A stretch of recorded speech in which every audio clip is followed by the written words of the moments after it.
ಪ್ರಜಾ ವಿಮೋಚನಾ ಚಳುವಳಿ ಸಂಘದಿಂದ ಮಹದೇವಪುರ ವಿಧಾನಸಭಾ ಕ್ಷೇತ್ರದ ಮುನ್ನೇಕೊಳಲು ಗ್ರಾಮದಲ್ಲಿ ದಿನಾಂಕ 3/5/2026 ಭಾನುವಾರ ಸಮಯ 11:30 ಪ್ರಜಾ ವಿಮೋಚನಾ ಚಳುವಳಿ ಸಂಘದ ಅಧ್ಯಕ್ಷರಾದ ಆನೇಕಲ್ ಕೃಷ್ಣಪ್ಪ ನೇತೃತ್ವದಲ್ಲಿ ನಾಮಫಲಕ ಉದ್ಘಾಟನೆ ಮಾಡಿದರು.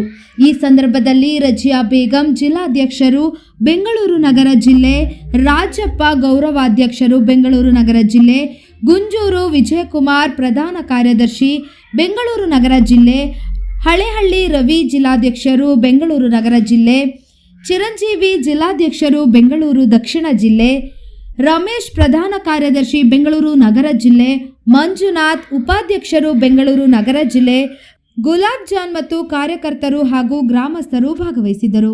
ಪ್ರಜಾ ವಿಮೋಚನಾ ಚಳವಳಿಯಿಂದ ಬೆಂಗಳೂರು ನಗರ ಸಮಿತಿ ಈಗ GBA ವ್ಯಾಪ್ತಿಯಾಗಿದೆ. ಇದು ಮುನ್ನೇಕೊಳಲು ಸಮಿತಿಯಿಂದ ಇವತ್ತು ಗ್ರಾಮ ಸಮಿತಿಯನ್ನು ನಾಮಫಲಕವನ್ನು ಅನಾವರಣ ಮಾಡಿದ್ದೇವೆ.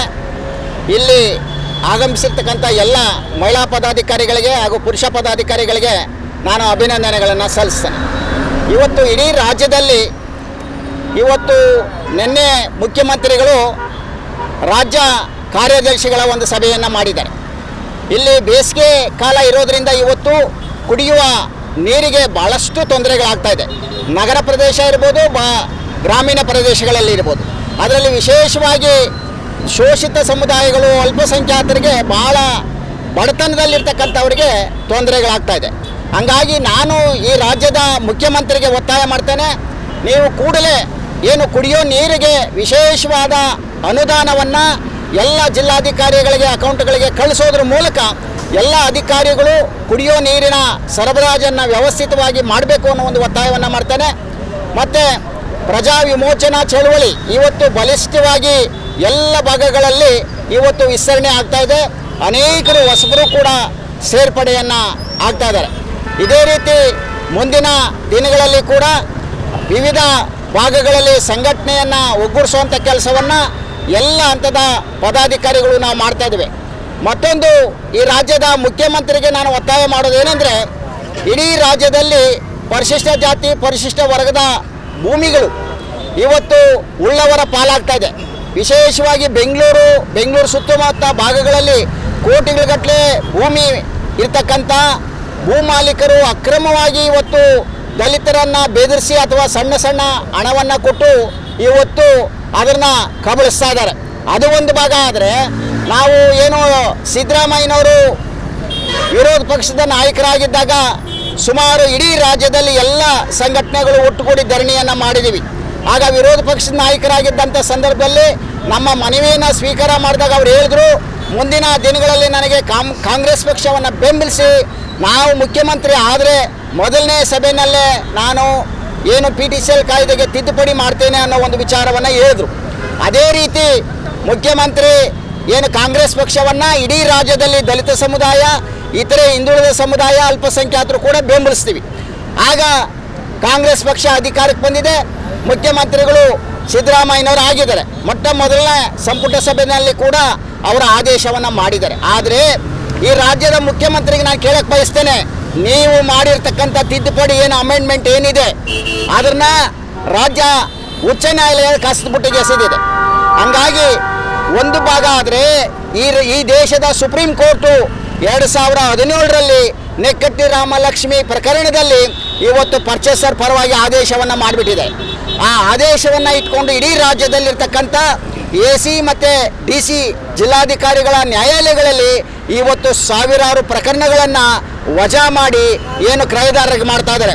ನಾನು ಒತ್ತಾಯ ಮಾಡ್ತೇನೆ, ನೀವು ಈ ಕೂಡಲೇ ಸುಪ್ರೀಂ ಕೋರ್ಟಲ್ಲಿ ಏನು ರಾಜ್ಯ ಸರ್ಕಾರ, ಸಮಾಜ ಕಲ್ಯಾಣ ಸಚಿವರು ಇಬ್ಬರು ಸೇರಿ ಭಾಳ ಮುತುವರ್ಜಿಯನ್ನು ವಹಿಸಿ ನೀವು ನೆಕ್ಕಟ್ಟಿ ರಾಮಲಕ್ಷ್ಮಿ ಪ್ರಕರಣ ಏನಿದೆ ಸುಪ್ರೀಂ ಕೋರ್ಟು ಸಿಂಗಲ್ ಬೆಂಚ್ ಏನು ಮಾಡಿದ್ದಾರೆ ಅದನ್ನು ರದ್ದು ಮಾಡೋದಕ್ಕೆ ಈ ದೇಶದ ಸುಪ್ರೀಂ ಕೋರ್ಟಿನ ಮುಖ್ಯ ನ್ಯಾಯಾಧೀಶರ ಮುಂದೆ ನೀವು ಅಪೀಲ್ ಹಾಕಬೇಕು ಸರ್ಕಾರದಿಂದ. ಅದನ್ನು ರದ್ದು ಮಾಡಬೇಕು ಒಂದಾದರೆ. ಎರಡನೇದು, ಏನು ನೀವು ತಿದ್ದುಪಡಿಯನ್ನು ಮಾಡಿದ್ದೀರಿ, ಆ ತಿದ್ದುಪಡಿ ರಾಜ್ಯ ಸರ್ಕಾರದಲ್ಲೇ ತಿದ್ದುಪಡಿ ಆಗಿರ್ತಕ್ಕಂಥ ಪ್ರಕರಣ ಕರ್ನಾಟಕ ರಾಜ್ಯದ ನ್ಯಾಯಾಲಯದಲ್ಲಿ ಸಿಂಗಲ್ ಬೆಂಚಲ್ಲಿ ಪ್ರಕರಣ ನಡೀತಾ ಇದೆ. ಆದರೆ ನಿಮ್ಮ ಲಾಯರ್ಗಳು ಯಾರು ಸರ್ಕಾರದ ಲಾಯರ್ಗಳು ಯಾರು ಕೂಡ ಮುತುವರ್ಜಿ ವಹಿಸ್ತಾ ಇಲ್ಲ. ಹಂಗಾಗಿ ನೀವು ಸುಪ್ರೀಂ ಕೋರ್ಟು ಲಾಯರ್ಗಳನ್ನು ಕರೆಸಿ ಇಲ್ಲಿ ನಿಮ್ಮ ಸರ್ಕಾರದ ಪರವಾಗಿ ವಾದವನ್ನು ಮಾಡಿ ಅದನ್ನು ಎತ್ತಿಡಿಯೋದ್ರ ಮೂಲಕ ನೀವು ಎಲ್ಲ ಈ ರಾಜ್ಯದಲ್ಲಿರ್ತಕ್ಕಂಥ ದಲಿತ ಸಮುದಾಯದವರಿಗೆ ಭೂಮಿಗಳನ್ನು ಕೊಡಿಸೋದ್ರ ಮೂಲಕ ನಿಮಗೆ ಕೊಟ್ಟಿರ್ತಕ್ಕಂಥ ಓಟಿನ ಮೂಲಕ ನಿಮ್ಮ ಋಣವನ್ನು ತೀರಿಸಬೇಕು ಅನ್ನೋ ಒಂದು ಒತ್ತಾಯವನ್ನು ಮಾಡ್ತೇನೆ.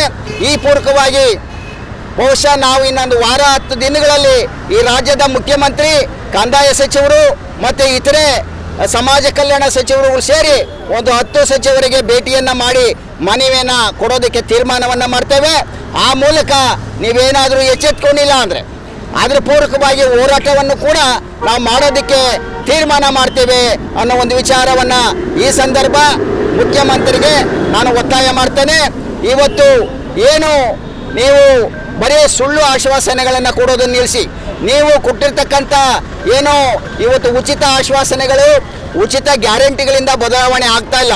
ಬಹುಶಃ ನೀವೇನು ಕೊಡಬೇಕು, ಮನೆಗಳನ್ನು ಕೊಡಬೇಕಾಗತ್ತೆ, ನಿವೇಶನಗಳನ್ನ ಕೊಡಬೇಕಾಗತ್ತೆ, ಪ್ರಮುಖವಾಗಿ ಉದ್ಯೋಗಗಳನ್ನು ಕೊಡಬೇಕಾಗತ್ತೆ, ಮತ್ತು ವಿಶೇಷವಾಗಿ ಆರೋಗ್ಯ ಕಾರ್ಡ್ಗಳನ್ನು ಕೊಡಬೇಕಾಗತ್ತೆ. ಇಂಥ ಕಾರ್ಯಕ್ರಮಗಳನ್ನು ನೀವು ಮಾಡಿ ಅನ್ನೋ ಒಂದು ವಿಚಾರವನ್ನು ರಾಜ್ಯ ಸರ್ಕಾರಕ್ಕೆ ಪ್ರಜಾ ವಿಮೋಚನಾ ಚಳವಳಿಯಿಂದ ನಾನು ಒತ್ತಾಯ ಮಾಡ್ತೇನೆ. ಜೈ ಭೀಮ್. ಅಧ್ಯಕ್ಷ ರಜಿಯಾ ಬೇಗಂ. ಇವತ್ತೇನು ನಾವು ನಾಮಫಲಕವನ್ನು ಇದನ್ನು ಮಾಡಿದ್ದೀವಿ. ಇನ್ನು ಮುಂದಿನ ದಿನಗಳಲ್ಲಿ ಸುಮಾರು ಕಡೆ ನಾವು ನಾಮಫಲಕವನ್ನು ನಾವು ಇದನ್ನು ಮಾಡ್ತೀವಿ ಅಂತ ಹೇಳ್ತಿದ್ದೀನಿ. ಆಮೇಲೆ ನಾವು ಇನ್ನೂ ಹೆಚ್ಚಿನ ರೀತಿಯಲ್ಲಿ ನಾವು ಚಳವಳಿಯನ್ನು ಬೆಳೆಸ್ತೀವಿ ಅಂತ ಹೇಳೋದಕ್ಕೆ ಇಷ್ಟಪಡ್ತೀನಿ. ಇಲ್ಲೆಲ್ಲ ಬಂದಂಥ ನನ್ನ ಸ್ನೇಹಿತರಿಗೆ ಎಲ್ರಿಗೂ ನಾನು ಅಭಿನಂದನೆಗಳನ್ನು ತಿಳಿಸ್ತೀನಿ. ಜೈ ಭೀಮ್. ಎಲ್ರಿಗೂ ಜೈ ಭೀಮ್. ಏನು ಇವತ್ತು ಪ್ರಜಾ ವಿಮೋಚನಾ ಚಳವಳಿ ಸಂಘಟನೆ ವತಿಯಿಂದ ನಮ್ಮ ರಾಜ್ಯಾಧ್ಯಕ್ಷ ಆನೇಕಲ್ ಕೃಷ್ಣಪ್ಪ ಬಂದಿದ್ದಾರೆ. ಎಲ್ಲ ಹಂತದ ಪದಾಧಿಕಾರಿಗಳು ಆರ್ಥಿಕ ಅಭಿನಂದನೆಗಳು ಹೇಳುತ್ತಾ, ವಿಶೇಷವಾಗಿ ಮಾಧ್ಯಮ ಮಿತ್ರರು ಬಂದಿದ್ದಾರೆ, ಅವ್ರಿಗೂ ಆರ್ಥಿಕ ಅಭಿನಂದನೆಗಳು ಹೇಳುತ್ತಾ, ಏನು ನಾವು ಇವತ್ತು ಮಹದೇವಪುರ ಕ್ಷೇತ್ರ ಅಂದರೆ ಮುನೇಕೋಲಾಲ ಭಾಗದಲ್ಲಿ ನಾವು ಪ್ರಜಾ ವಿಮೋಚನಾ ಚಳವಳಿ ಶಾಖೆ ಉದ್ಘಾಟನೆ ಕಾರ್ಯಕ್ರಮ ಮುಗಿದಿದ್ದೀವಿ. ಈ ಕಾರ್ಯಕ್ರಮ ಬಂದಿರಕ್ಕಂಥ ಎಲ್ರಿಗೂ ಅಭಿನಂದಿಸ್ತಾ, ಸಂಘಟನೆ ಏನು ನಾವು ವಿಚಾರ ತಿಳಿಸ್ಬೇಕಂತ ಹೇಳಿದ್ರೆ, ಸಂಘಟನೆಯಲ್ಲಿ ನಮಗೆ ಸಾಕಷ್ಟು ಜನರಿಗೆ ಇನ್ನು ಮನೆ ಇಲ್ಲ, ಮಶಾಣ ಇಲ್ಲ, ಕುಡಿಯೋ ನೀರು ವ್ಯವಸ್ಥೆ ಕೂಡ ಇಲ್ಲ. ಅದೇ ರೀತಿ ಸುಳ್ಳು ಆಶ್ವಾಸನೆಗಳು ಕೊಟ್ಟು ಸರ್ಕಾರಗಳು ನಮ್ಮ ಬಡಜನ, ಶೋಷಿತ ಅಸ್ಪೃಶ್ಯದ, ಆಮೇಲೆ ಹಿಂದುಳಿದ ವರ್ಗ ಎಲ್ಲರೂ ನಾನು ಸಾಕಷ್ಟು ಅವರು ಅನ್ಯಾಯನ ಮಾಡಿದ್ದೆ. ಅದೇ ರೀತಿ ಬಾಬಾ ಸಾಹೇಬ್ ಅಂಬೇಡ್ಕರ್ ಪ್ರಜಾ ವಿಮೋಚನಾ ಚಳುವಳಿ ಸಂಘಟನೆ ವತಿಯಿಂದ ಜಗತ್ತಿನ ಪ್ರಜಾಪ್ರಭುತ್ವ ವ್ಯವಸ್ಥೆಯಲ್ಲಿ ಅದು ಶ್ರೇಷ್ಠ ಗ್ರಂಥ ಯಾವುದಂತ ಹೇಳಿದ್ರೆ ಅದು ಬಾಬಾ ಸಾಹೇಬ್ ಅಂಬೇಡ್ಕರ್ ಬರೆದಿರೋ ಸಂವಿಧಾನ ಅಂತ ಹೇಳುತ್ತಾ, ಈ ಸಂವಿಧಾನದಿಂದ ಪ್ರತಿಯೊಬ್ಬರು ಅನುಕೂಲ ಪಡ್ಕೊಂಡಿದ್ದಾರೆ. ಮುಖ್ಯಮಂತ್ರಿ ಆಗಿರ್ಬೋದು, ಪ್ರಧಾನಮಂತ್ರಿ ಆಗಿರ್ಬೋದು, MLA MP ಎಲ್ಲರೂ ಕಡೆ ಪಂಚಾಯತಿ ಮೆಂಬರಿಂದ ಹಿಡ್ಕೊಂಡು ಪಾರ್ಲಿಮೆಂಟ್ ಮೆಂಬರ್ ಗಂಟ ಈ ಏನು ಅನುಕೂಲ ಪಡ್ಕೊಂಡಿದ್ದಾರೋ ಅವ್ರು ಯಾರೂ ತಳಮಟ್ಟ ಜನಕ್ಕೆ ಯಾರು ಸ್ಪಂದಿಸಲ್ಲ. ಈ ರೀತಿ ಇರೋದ್ರ ನಿಂಕರೆ ನಾವು ಸಂಘಟನೆಯನ್ನು ಬೆಳೆಸ್ಕೊಂಡು ಹೋಗಬೇಕು. ಎಲ್ಲ ಜಾಗದಲ್ಲಿ ಸಂಘಟನೆ ವಿಸ್ತೀರ್ಣೆ ಮಾಡಬೇಕು. ನಮ್ಮ ಬಡ ಕುಟುಂಬ ಜನಕ್ಕೆ ಮಹಿಳೆಯರಾಗಿರಲಿ ಪುರುಷ ಆಗಿರಲಿ ಯಾರಿಗೆ ವಿಚಾರ ತಿಳಿಸಿ ಅವ್ರನ್ನ ಉತ್ತಮರಾಗಿ ಮಾಡಬೇಕಂತಲೇ ಪ್ರಜಾ ವಿಮೋಚನಾ ಚಳವಳಿ ನಮ್ಮ ಸಂಘಟನೆ ಉದ್ದೇಶ. ಜೈ ಭೀಮ್ ಬಂಧುಗಳೇ. ಚಿರಂಜೀವಿ, ಬೆಂಗಳೂರು ದಕ್ಷಿಣ ಜಿಲ್ಲಾ ಅಧ್ಯಕ್ಷರು.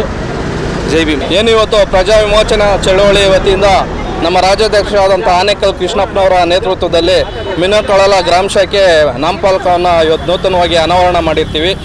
ಈ ಒಂದು ಕಾರ್ಯಕ್ರಮಕ್ಕೆ ಆಗಮಿಸಿರ್ತಕ್ಕಂಥ ಎಲ್ಲ ಕಾರ್ಯಕರ್ತರಿಗೂ ಸ್ವಾಗತವನ್ನು ಬಯಸ್ತಾ, ಮುಂದಿನ ದಿನಗಳಲ್ಲಿ ಗ್ರಾಮ ಶಾಖೆ ಸದಸ್ಯರೆಲ್ಲ ಇದೇ ರೀತಿ ಹೋರಾಟಗಳಲ್ಲಿ ಭಾಗಿಯಾಗಿ ಅವ್ರಿಗೂ ನಾವು ಬೆನ್ನೆಲುಬಾಗಿರ್ತೀವಿ. ಮುಂದೆ ಇನ್ನೂ ಹೆಚ್ಚು ಕಾರ್ಯಕ್ರಮಗಳನ್ನ ನಾವು ಮಾಡಲಿ ಅಂತೇಳಿ ನಾನು ಆಶಯಿಸ್ತೀನಿ. ಸಂಘಟನೆ ಬಲಪಡಿಸಬೇಕಂತ ನಮ್ಮ ಉದ್ದೇಶ ಇದೆ. ಬೋರ್ಡ್ ಇನಾಗ್ರೇಟ್ ಕರೆದಿದ್ದಾರೆ, ಎಲ್ಲರೂ ಬಂದು ತುಂಬ ಸಂತೋಷ. ಜೈ ಭೀಮ್. ಅಧ್ಯಕ್ಷರಾದ ಆನೇಕಲ್ ಕೃಷ್ಣಪ್ಪ ಸಾಹೇಬರಿಂದ ನಮ್ಮ ರಜಿಯಾ ಬೇಗಂರವರ ಅಧ್ಯಕ್ಷತೆಯಿಂದ ಇಲ್ಲಿ ಶಾಖೆಯನ್ನು ಉದ್ಘಾಟನೆ ಮಾಡಿದ್ದಾರೆ.